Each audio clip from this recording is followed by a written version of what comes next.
Today, we're diving into Hiroshima Diary, Uh-huh. a first-hand account from Dr. Michihiko Hachiya, Okay. who lived through the atomic bombing of Hiroshima. Right. His diary entries offer Yeah. an incredibly raw and personal look at what happened Yeah. in the days and weeks that followed. It's one thing to study the historical facts of the event, Right. but Hiroshima Diary takes you beyond the statistics and immerses you in the human experience Yeah. of survival, loss, Right. and resilience amidst unimaginable devastation. It starts with Hachiya's own experience waking up after the bomb detonates. Oh, He finds himself naked, disoriented, okay. and surrounded by a strange silence. Wow. It's like the world itself has been stunned into stillness. That sense of disorientation is really striking. Yeah. He doesn't even understand how he got where he is. Right. And it takes him a while to even process the destruction around him. Yeah. The world as he knew it has vanished. And then he starts to see the people. He calls them walking ghosts. Oh, wow. With arms outstretched to keep their burned flesh from touching. Wow. What an image. It's a powerful reminder that beyond the grand narrative of war, Right. there are individual human stories of pain and suffering. Yeah. Hachiya's descriptions force us to confront the human cost of the bombing on a very visceral level. And I was struck by how quickly he seems to shift into doctor mode. Okay. Here he is having just experienced this traumatic event. Yeah. And yet he's already thinking about how to help others, Right. how to make sense of the situation from a medical perspective. It's remarkable, isn't it? Yeah. He's dealing with his own trauma, Right. surrounded by this apocalyptic landscape, Yeah. but he still manages to focus on his duty as a physician. Wow. I wonder if that was a way of coping, a way of finding some sense of purpose in the midst of chaos. He's treating patients in a makeshift hospital, Right? trying to understand these strange new injuries. Yeah. These symptoms he's never encountered before. The burnt-over landscape, the smell of burning flesh. Oh, wow. And in the next sentence, he's talking about the need to isolate patients Okay. who might have dysentery. That contrast really struck me, too. Yeah. It speaks to his professionalism, but also, as you said, to the human capacity to compartmentalize, Right. to focus on the task at hand, even when surrounded by horror. Yeah. It's almost a survival instinct. There's this one passage where he describes the hospital. Right. It's basically just twisted iron bed frames and ashes. Yeah. And yet he refers to it as the most sterile ward he's ever worked in. It's such a dark, Okay. absurdly funny observation. It shows how even in the most desperate circumstances, Yeah. humor can be a way to cope, to find a sliver of light in the darkness. Right. It's that strange normalcy that sets in after a disaster. Yeah. You know? Yeah. You adapt. Right? You find ways to make sense of the senseless, even to find moments of absurdity amidst the tragedy. Yeah. It's the human spirit's way of clinging to hope. And it's not just humor. Right. He also talks about the very real struggle for basic necessities. Yeah. Food, water, Right. even something as simple as a bedpan. Yeah. It makes you realize how quickly our priorities shift when faced with such extreme circumstances. Absolutely. It strips away all the superficial layers of our lives Yeah. and reveals what truly matters: survival, connection, Right. a sense of purpose. And amidst all this, Yeah. there's this constant barrage of rumors and misinformation. Right. Russian invasions, Japan possessing the same bomb, Yeah. poisonous gas. It's a chaotic information environment, It is. much like what we sometimes see today. It's fascinating how quickly misinformation can spread, Yeah. especially in times of crisis. People are desperate for answers, for something to make sense of the chaos. They latch on to anything that offers an explanation, even if it's completely false. And there's that incredible moment Yeah. when they hear the news that U.S. cities have been attacked in retaliation. Okay. The joy, the sense of vindication they feel, it's palpable in the diary. Yeah. And then, of course, it's all ripped away. That false hope is so heartbreaking. It is. It underscores how desperate they were for any shred of good news, any sense that their suffering had meaning. Yeah. Imagine experiencing that roller coaster of emotions. It makes you realize how deeply the war had permeated their lives. Yeah. How their identities were so entwined with the conflict, even in the face of such devastation. Right. There was this lingering hope that Japan would ultimately prevail. Wow. And as the initial shock begins to wear off, Hachiya, the doctor, starts noticing a pattern of strange and disturbing symptoms. Okay. He refers to the mysterious force causing them Yeah. as Pika.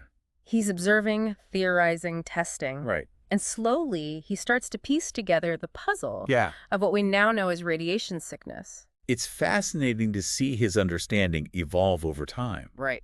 At first, the focus is on the immediate injuries, the burns, the trauma. But then these other symptoms start emerging. Right. Vomiting, diarrhea, strange hemorrhages. Wow. It takes time for them to connect the dots, to understand the true nature of what they're dealing with. It's like they're grappling with something entirely new, something that defies their existing medical knowledge. They don't yet have the vocabulary, the scientific framework to fully grasp the invisible threat that is slowly claiming lives. And what's particularly chilling is how Hachiya meticulously documents the factors influencing this pica. Okay.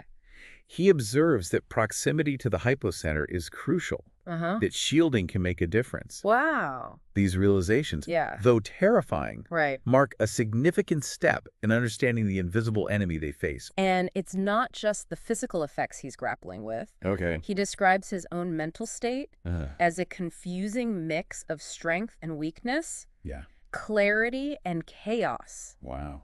This really resonates with me because it highlights the profound psychological impact of such a traumatic event. Trauma affects people in different ways. Yeah. In Hachiya's case, we see this incredible drive to document, to understand, to make sense of the chaos. Right. Yet, he also acknowledges moments of vulnerability, of feeling overwhelmed by the sheer scale of the suffering around him. Yeah. It's a testament to his honesty as a diarist. He's a scientist and a doctor, but he's also a human being trying to process something completely beyond his comprehension. And then amidst all this comes the news of Japan's surrender. Right. You might expect relief, celebration even. Yeah. But that's not what Hachiya captures at all. What's striking is that he's more shocked by the surrender than by the bombing itself. Really? It throws him into an emotional turmoil, a profound sense of loss and confusion. Wow. That surpasses even the physical devastation he's witnessed. It raises an interesting question about how we process different types of trauma. It's almost as if the surrender shatters the last vestiges of normalcy, of the structure and purpose. That the war, however brutal, provided the world as they knew it, is truly gone. And they're left grappling with an uncertain future. And this leads to a surge of anger. Wow. A desire to fight on, even in the face of defeat. Wow. He talks about people distributing handbills, urging continued war, clinging to rumors of Japanese counterattacks. It's almost paradoxical, isn't it? It is. To experience such devastation, to be on the verge of defeat, and yet still cling to the idea of fighting on. It speaks to the power of propaganda, certainly, but also to the human need for meaning and purpose. The war had become their reality for so long. And surrender, in a way, represents a loss of identity, a loss of the narrative they'd built their lives around. And then there's this incredible poignant moment where Hachiya encounters a group of American soldiers. This encounter is fascinating. It is. Because it offers a glimpse into the complexities of human interaction in the aftermath of such a conflict. There's initial tension, awkwardness, but then they share a laugh, a cigarette, and a moment of human connection transcends the battle lines. It really highlights how, even in the midst of war, our shared humanity can shine through. Exactly. And this encounter leads to an unexpected challenge to Hachiya's own worldview. The American officer suggests he sue the country, which completely baffles Hachiya. Wow. This is where we see the stark difference in cultural perspectives on war and justice. To sue one's own government for such an act is a foreign concept to Hachiya. It forces him to confront the complexities of the situation. The idea that there might be other ways to seek justice, to make sense of the unimaginable. And for us as readers, it raises a crucial question. Who is ultimately responsible for the suffering in Hiroshima? Is it the individuals who dropped the bomb? Right. The governments who waged the war? Or something larger? Yeah. Something more systemic? It's a question that has no easy answers. Right. And it continues to resonate today. Yeah. As we grapple with the legacy of nuclear weapons and the threat of global conflict. But I think it's important to ask these questions, to challenge our own assumptions and perspectives. Absolutely. And as Hachiya recovers, both physically and emotionally, we see him begin to appreciate the simple things in life. Okay. The beauty of the sky, the camaraderie of fellow survivors, the joy of a good meal. He's rediscovering the world around him, finding meaning in the everyday moments that were once taken for granted.